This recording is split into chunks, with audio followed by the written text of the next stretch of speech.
Do you really know how to use everything in your first aid kit? Or is it just dead weight? Let's break it down.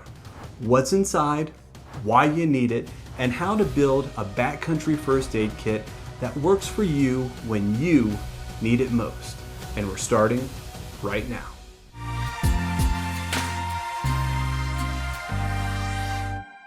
Hey everyone, my name is Jeremy and this channel is all about outdoor adventure. I'm talking backpacking, hiking, hunting, camping, and awesome gear. Now imagine this. You're backpacking solo, you're 10 miles deep in the mountains, you're navigating some sketchy, gnarly terrain. One wrong step and you're on the ground. You're scraped up, maybe worse. Are you ready for that moment? Here's the thing. Most people pack their fears, especially when it comes to first aid kits. You can carry the biggest, most well-stocked first aid kit in the world, and it doesn't mean a thing if you don't know how to use what's inside. When you're miles away from help, your kit needs to strike a balance. It has to be light enough to carry, but stocked well enough to handle the unexpected. The key? Building a kit that's tailored to your skills and your environment. So let's cut the fluff and build a personal first aid kit that's lightweight, that's practical, and something that you can use confidently when it matters the most. What should actually go in your kit? Well, spoiler alert, a lot less than you think. Instead of overpacking, focus on the essentials that cover the most common backcountry injuries and ailments. Here's my system. It's simple, effective, and it fits in the palm of your hand. I break it down into 4 smaller kits. First up is wound care. So this micro kit handles cuts, scrapes, and minor injuries quickly and effectively.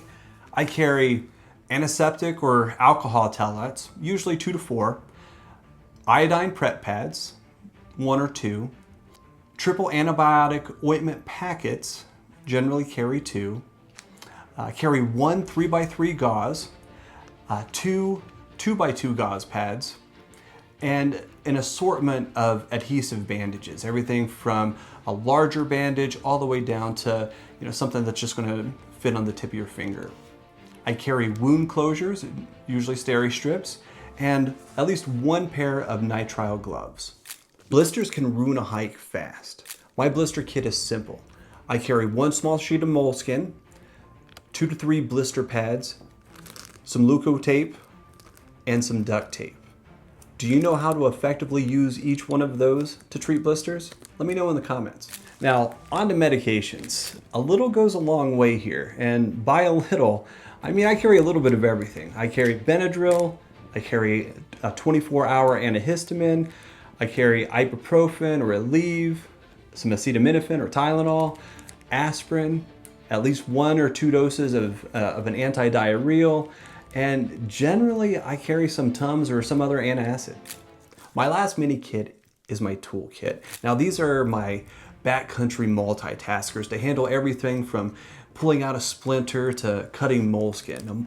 Now my kit is very simple. I carry a small Swiss Army knife that has a blade, a nail file, small little flathead screwdriver, scissors, tweezers, and a toothpick, all in a really tiny package. I carry some safety pins. Now I don't personally carry EMS shears, but I won't argue if you want to put them in your kit. On to personal items. This is your kit. If you have an allergy where you need an EpiPen, put it in your kit and know how to use it. The same goes with personal medications. I personally carry a small repair kit for my sleeping pad, some tenacious tape, and a sting relief pad. And that's pretty much it. Now that you have the essentials, let's talk about how you organize it and keep it trail ready.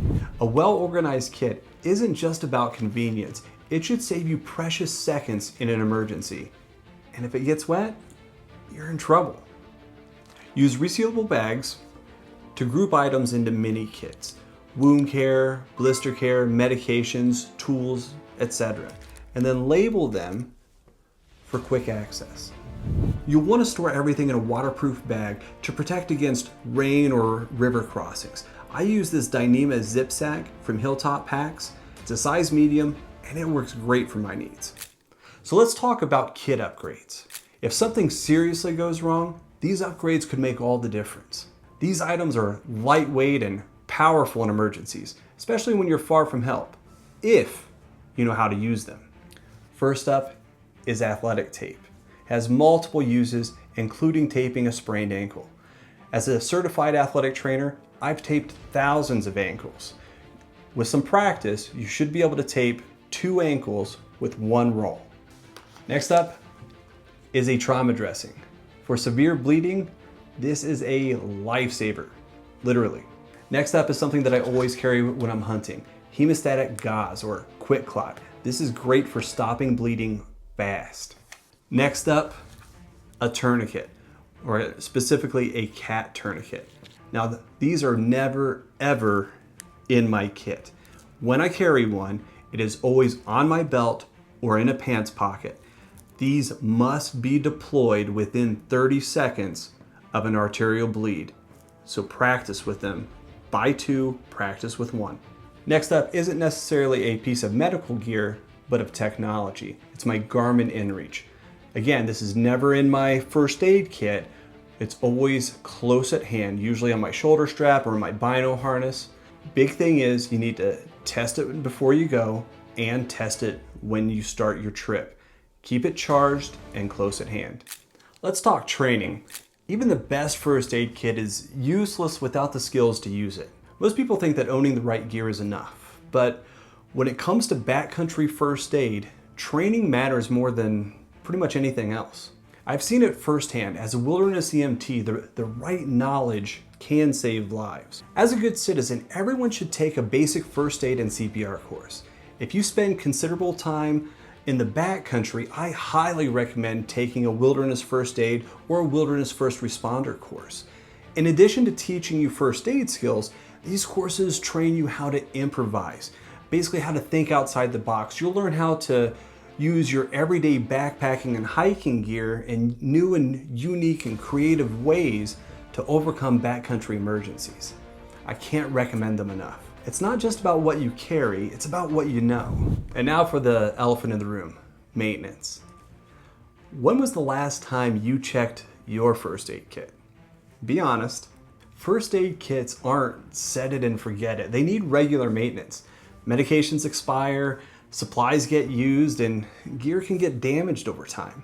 Before every trip, check expiration dates on medications and replace anything expired or damaged. If you package your medications like I do, then you'll want to replace them at least once a year. Restock after every trip, especially essentials like bandages and antiseptics. So now you know what's in your first aid kit and why you need it. Do you feel more prepared? A great first aid kit is personal. It fits you, your trips, your skills, and your environment. There's no one-size-fits-all solution here. Start with the essentials, add your upgrades, and learn how to use every single item in your kit. Remember, the best first aid kit isn't the one with the most stuff in it. It's the one that you can confidently use when it matters the most.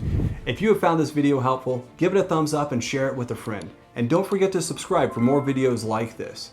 Until next time, 1 Corinthians 10:31.